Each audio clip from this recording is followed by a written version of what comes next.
Hello students, welcome to RNM academy channel. Students, आज का topic है स्टीम स्टॉप वाल्व।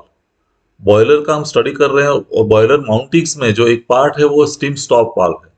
तो यहाँ मैंने स्टीम स्टॉप वाल्व की फिगर दिखाई है। आप देख सकते हैं ऊपर वाला जो पोर्शन है वो हैंड व्हील है। हैंड व्हील के साथ कनेक्टेड जो है वो स्पिंडल है। स्पिंडल पर वाल सीट वाल ये सब फिट हुए हैं और नीचे एक फ्लैंज दी है, वो हॉरिजॉन्टल फ्लैंज है।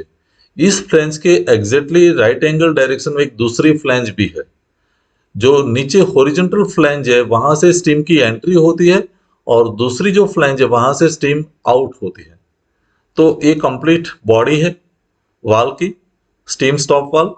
और उसके बारे में आइए आगे समझते हैं नेक्स्ट स्लाइड में। तो स्टीम स्टॉप वाल की मैंने बॉडी या जो इमेज है वहां वहां रखी है। पहले सवाल ये होता है कि स्टीम स्टॉप वाल्व का फंक्शन क्या है। What is the function of the steam stop valve. तो स्टीम स्टॉप वाल्व का फंक्शन की जब बात करते हैं तो to regulate the flow, flow को रेगुलेट करना। फ्लो को कैसे रेगुलेट करना और कौन सा फ्लो? तो flow of steam from the boiler.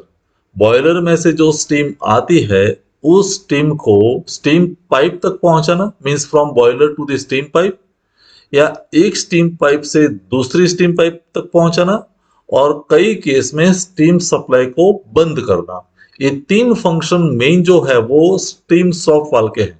I repeat again, to regulate the flow of steam from the boiler to the steam pipe, or from one steam pipe to the another steam pipe, or in some cases to shut off the supply of the steam from the boiler। तो steam stop valve के ये functions है। Location कहाँ होता है? Where the location of steam stop valve is found. तो location है, it is located at the top of the boiler shell. Boiler shell का जो टॉप मोस्ट पोर्शन है वहां पर इसका लोकेशन होता है। और कई बार हम उसको जंक्शन वाल्व भी बोलते हैं। जब टॉप ऑफ द पार्ट है, टॉप ऑफ द शेल है, तो लोकेशन के अनुसार उसको हम कई बार जंक्शन वाल्व भी बोलते हैं। और इन सम केसेस जब ये स्टीम स्टॉप वाल्व का location near to prime mover है, क्योंकि स्टीम सप्लाई होते ही उसका यूटिलाइजेशन होने वाला है, तो स्टीम का जहां हम यूटिलाइज करेंगे, लाइक स्टीम टरबाइन है प्राइम मूवर, स्टीम इंजन है, तो स्टीम टरबाइन या स्टीम इंजन ऐसे जो प्राइम मूवर है उसके नजदीक इसका लोकेशन है, तो उसके इसमें हम स्टीम स्टॉप वाल्व उसको बोलते हैं। दो नाम है, the meaning is same, either junction valve और स्टीम स्टॉप वाल्व। तो जैसे स्टीम पावर प्लांट है तो टरबाइन के नजदीक है, स्टीम प्राइम मूवर के नजदीक है, तो उस केस में हम उसको स्टीम स्टॉप वाल्व कहेंगे। तो ये लोकेशन की बात हुई। Coming to the next slide. Main body जो है स्टीम स्टॉप वाल्व की, it is made of cast iron. उसका मटेरियल कौन सा है? Cast iron. लेकिन जो क्रुशियल पार्ट्स है, कंपोनेंट्स है, जैसे वाल है, वाल सीट है, नट है, they are made from the brass material for smooth functioning. अच्छी तरह से काम हो सके, ड्यूरेबिलिटी रहे, उसके लिए ये कंपोनेंट्स का मटेरियल जो है वो ब्रास है। एंड वाल बॉडी की जब बात करते हैं तो valve body is made of two flanges. उसके पर दो फ्लेंजेस फिट हुए हैं and both the flanges are at right angle to each other. दोनों एग्जैक्टली 90 डिग्री पर है। एक फ्लेंज आप देखें फिगर में तो यहाँ पर है जो मैंने येलो कलर से दिखाया, और दूसरा फ्लेंज यहाँ पर है। एक फ्लेंज है वो स्टीम एंट्री के साथ कनेक्टेड है, दूसरा फ्लेंज है वो स्टीम आउटलेट के साथ कनेक्टेड है। तो देखिए ये बॉटम फ्लेंज जो है वहां, वो it is connected with the boiler, क्योंकि स्टीम कहाँ से आएगी? यहाँ से, बॉयलर में से आएगी। और दूसरा जो फ्लेंज है वो यहाँ पर है, वो आउटलेट के साथ जुड़ा हुआ है। आउटलेट मीन्स वहां से स्टीम पाइप से जहां भी रिक्वायरमेंट है वहां हम स्टीम पहुंचा सकते हैं। So it has two flanges. Okay, next slide. How is the working of the steam stop valve.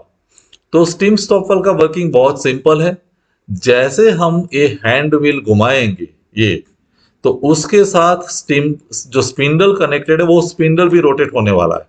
तो ये जो स्पिंडल है वो रोटेट होगा। डिपेंडिंग अपॉन द रोटेशन आपका वाल्व आइदर अप मूव करेगा या डाउन मूव करेगा। तो वाल्व अप या डाउन ये मूवमेंट होती रहेगी। जब हम हैंड व्हील को एंटी क्लॉकवाइज डायरेक्शन में घुमाते हैं तो वाल लिफ्ट्स अप, तो वाल की पोजीशन लिफ्टेड होगी, वाल ओपन होके मीन्स स्पिंडल मूवमेंट होगा, तो उसकी वजह से वाल की मूवमेंट कैसे आएगी, अप। और जैसे वाल अप मूवमेंट या अपवर्ड लिफ्ट होता है तो यहाँ स्पेस बनती है ये जगह, और इस स्पेस में से बॉयलर में से स्टीम पास होके जहां भी रिक्वायरमेंट वहां हम पहुंचा सकते हैं। तो स्टीम इज पास्ट मीन्स जैसे आपने एंटी क्लॉकवाइज हैंड व्हील घुमाया तो स्टीम सप्लाई इज स्टार्टेड, और जब क्लॉकवाइज डायरेक्शन में घुमाते हैं तो steam supply is gradually slow down, stop होता है। और जब क्लॉकवाइज घुमाते घुमाते कंप्लीटली वाल वाल सीट पर बैठ जाता है तो सप्लाई स्टॉप हो जाएगा। वाल सीट पर बैठना means completely the supply is stopped. तो तीनों है। तो movement is based on the movement of the hand wheel, hand wheel से मैन्युअली जब आप घुमाएंगे तो स्टीम सप्लाई होगी या नहीं होगी। तो ये फंक्शन है स्टीम स्टॉप वाल्व का। यहाँ ग्लैंड दिया है, ये ग्लैंड का काम है to prevent the leakage of the steam. ये स्पिंडल के साथ कनेक्टेड है ग्लैंड, और ग्लैंड का काम है कि स्टीम का सप्लाई यहाँ मिस यहाँ लीकेज बंद करना। तो डायरेक्टली जो भी स्टीम है यहाँ से स्टीम सप्लाई मीन्स पाइप में जाएगी। तो एक कंप्लीट डिस्क्रिप्शन है स्टीम स्टॉप वाल्व का, फिगर है आपके सामने, उसके कंपोनेंट्स हैं, कंपोनेंट्स कैसे बने हुए हैं और कैसे काम करता है। तो ये सभी बातें आपको आज समझ में आ गई होगी। कोई क्वेश्चन है, डाउट है तो मुझे बताइए कमेंट सेक्शन में। नेक्स्ट वीडियो में कोई नए टॉपिक के साथ फिर मिलेंगे। Thank you for watching, thank you very much. अगर आपको ये वीडियो पसंद आया है और आप मेरी चैनल पर नए हैं तो प्लीज मेरे चैनल को लाइक कीजिए, शेयर कीजिए और सब्सक्राइब जरूर कीजिए। Thank you very much.